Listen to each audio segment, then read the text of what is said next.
अस्सलाम वालेकुम दोस्तों, तो की हाल ने सब दोस्तों वीरां दा। उम्मीद करते हैं जी खैर वाफिया नाल होणगे। तो वीरे भरा बड़ा इंतजार कर रहे होने वीडियो का। कुछ मसरूफियात दी जनाब ऐसी सी कि अपना वालद साहब माशाल्लाह उमरे ते गए सी, वो आए ने वापस दिहाड़ी तो उधर लग गई है। ठीक है, थकावट सी, फिर मंडी गए माशाल्लाह वच्छा लैके आए, तुहानू भी वीडियो दिखावांगा अगे। इस करके वीडियो नहीं आ सकी, नवे जानवर तुहानू शो नहीं करा सके। तो रशियन बच्चा जनाब 3 महीने का लॉन्ग कोट दे विच, क्वालिटी तुहाडे सामने है जनाब। चेक कर लवो, तसल्ली कर लवो। बच्चे की हाइट लैंथ तुहानू हर शह तसल्ली ना चेक करा देने आ। जिस दोस्त भी ने लेना हो जनाब, अज फ्रैश वीडियो जे अज तरीक है 14 तरीक है, चौथा महीना 2023 आ, जुम्मतुल मुबारक दी शाम आ जनाब। वीडियो बना रहे हैं तो चेक करो जनाब, वैक्सीनेटेड कन्फर्म बच्चा जे घरों लैके आए हैं जनाब। ठीक है, किसी के घर रखिया सी बड़िया चावां लाडां दे नाल जनाब। चेक करो खूबसूरती, बाल देख लवो।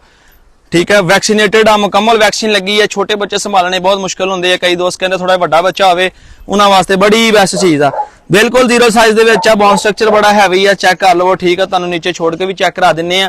नंबर अपना प्रोफाइल दे विच हुंदा वा 0301 50 14 241। प्रोफाइल ये होंदी मेरा गोल जी तो फोटो बनी है कि टच करोगे सामने जाओगे, कॉल लिखा होंदा, कॉल चेक करोगे नंबर आ जाएगा। सुबह 10 बजे तो रात 9 बजे तक कॉल ते WhatsApp ते मैसेज कराया करो। बिला वजह अद्धी रात फोन करके चस्के लैण दी कोई लोड़ नहीं।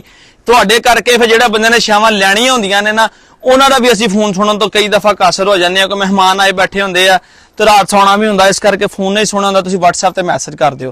टाइम सुबह 10 तो रात 9 बजे। वीडियो नूं ज्यादा लंबी नहीं करदे, बच्चे नूं तुहानूं फट्टे ते छड्ड के दिखाउने क्योंकि थल्ले दे वालां नूं मिट्टी लग जानी है। टेल दा रिंग चेक कर लवो, साइज देख लो बच्चे दा 0 साइज मेल आ। ठीक है जी, इन्हू को थोड़ा जिहा हाइट करेगा तो करेगा, इन्हू ज्यादा हाइट नहीं करन लगा। खूबसूरत चीज आ, हैवी लॉन्ग कोट दे विच आ। जिस दोस्त वीर नूं पसंद होवे राबता करो। फ्रैश वीडियो 14 तरीक चौथा महीना 2023 दी मां भी साडे कोल मौजूद आ। नैक्सट वीडियो तुहानूं भी दिखाउणा। पिंक नोज दे विच मां ते पुੱਤ दोवें इकट्ठे लैके आए असीं। उहदा भी शौक करो। मैनूं लग रिहा फीमेल हीट ते ब्लीडिंग कर रही है, वो थोड़ी जी अग्रेसिव टाइप फीमेल हैगी, वो भी तुहानूं चेक कराउने आ। तो लाइक फॉलो लाजमी कर लिया करो। फॉलो करन दे नाल अगली वीडियो तुहाडे तक आसानी नाल पहुंच जाया करेगी। दुआवां याद रखो। फिर अल्लाह हाफिज।